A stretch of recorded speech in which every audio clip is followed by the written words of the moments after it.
नमस्कार। बड़ी खबर आपको बता रही है, पल पल की अपडेट। किस तरह से वहां पर स्थिति और खराब होती जा रही है और कीव के उत्तर पश्चिम में आर्टिलरी से हमला हुआ है। ये बड़ी खबर। पूर्वी हिस्से ब्रोवरी में भी रूस का ताबड़तोड़ वार जारी है और इन सबके बीच रूस और यूक्रेन के प्रतिनिधि मंडल के बीच थोड़ी देर में वीडियो कॉन्फ्रेंसिंग के जरिए चौथी दौर की मीटिंग भी होनी है।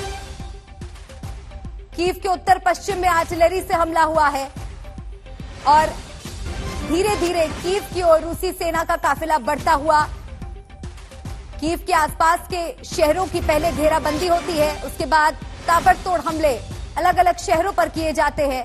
शहर के शहर तबाह होते नजर आ रहे हैं। किस तरह से, चाहे वो खार्किव हो, चाहे डोनेट्स्क हो, चाहे ब्रोवरी हो, तमाम शहरों में रूसी हमले तेज होते जा रहे हैं। जैसे जैसे दिन बीत रहे हैं वैसे वैसे यूक्रेन के लिए मुसीबतें बढ़ती जा रही है। इरपिन में भी भीषण जंग, तहस नहस हो गया है पूरा शहर। कीव पर कब्जे के लिए रूसी फौज का काफिला आगे बढ़ रहा है।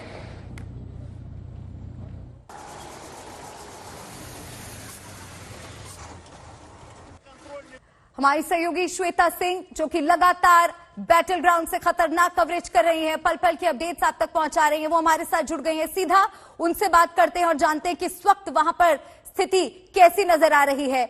श्वेता, हम आपकी रिपोर्ट के जरिए देख रहे हैं कि किस बड़े पैमाने पर यूक्रेन के तमाम शहरों में तबाही मच रही है। आज की अगर बात की जाए 19वें दिन की, तो कैसी तस्वीर आप देख रही हैं? मैं कीव सबब में इस समय मौजूद हूँ। कीव बाहरी जिसे आप कह सकते हैं, यहाँ पर लगातार रुक रुक कर धमाके सुनाई दे रहे हैं। हालांकि ये भी बताऊं मैं मलिका कि ये जवाबी कार्रवाई के धमाके हैं जो कि उल्टी दिशा में किए जा रहे हैं। उसे सुनकर ये समझ में आ रहा है इस समय। लेकिन इलाकों को लगातार अपने निशानों के केंद्र पे रखना ये कायम है रूस की तरफ से।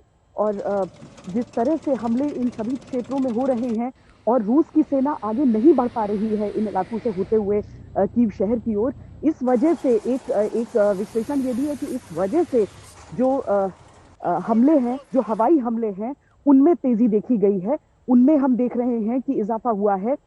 हालांकि कीव के अगर नागरिक इलाकों में किसी इस तरह की क्षति की बात आती है, हालांकि एक जगह से ये भी खबर आई कि वहां पर कोई चीज रखी हुई थी एक इमारत के भीतर और वहां पर अचानक विस्फोट हुआ उसमें, जिसकी वजह से उसमें आग लग गई। अभी ये तय किया जा रहा है कि क्या कोई अनएक्सप्लोडेड शेल था वहां पर गिरा था, किस तरह से ये चीज कैसे हुई है, ये जानने का प्रयास हर तरफ से किया जा रहा है। लेकिन कुल मिलाकर देखा जाए तो स्थिति में बदलाव सिर्फ ये दिखता है कि जो एक मार्चिंग ट्रूप्स की बात हो रही थी कि रूस आगे बढ़ता हुआ कीव में चला आएगा, वो नहीं हुआ। हवाई हमलों की जो संख्या है वो ज्यादा बढ़ गई है।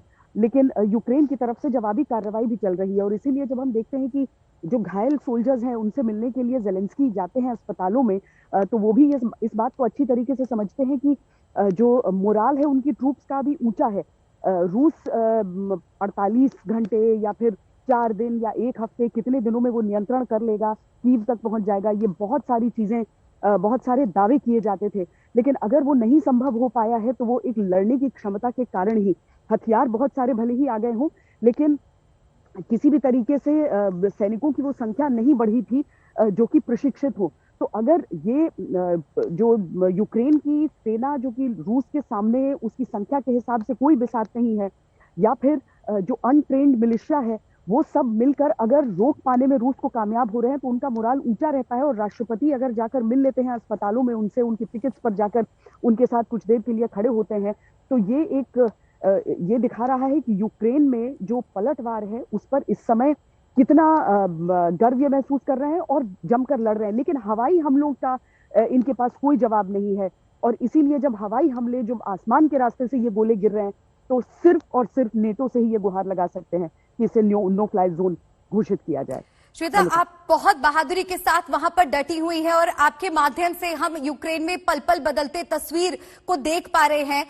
लेकिन जो इंफॉर्मेशन वहां से मिल रही है कि एक तरफ रूसी सेना का काफिला धीरे धीरे कीव की ओर आगे बढ़ रहा है और दूसरी तरफ हम ये भी देख रहे हैं कि जेलेंस्की भी लगातार अपने इरादों पर डटे हुए हैं और उनका ये कहना चौथे दौर की बातचीत से पहले कि हम अभी भी किसी तरह के आत्मसमर्पण के लिए तैयार नहीं है, तो इसके क्या मायने निकाले जाए?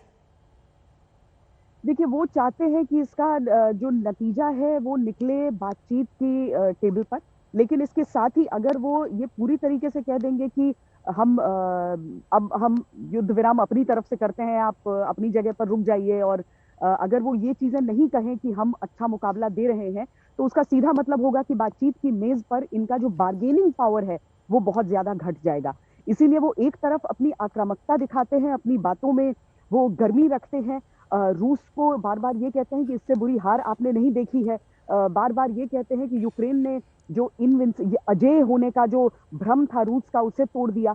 वो ये सारी चीजें तो कहते हैं, लेकिन इसके साथ ही वो बातचीत की बात इसीलिए करते हैं क्योंकि वो जानते हैं कि लड़ तो सकते हैं, पर अगर इस तरीके से गोलाबारी चलती रही तो वो अपने शहरों को बचा नहीं पाएंगे किसी भी तरीके से, और इसीलिए वो चाहते हैं बातचीत करें, लेकिन एक मजबूत ग्राउंड पर बातचीत करें।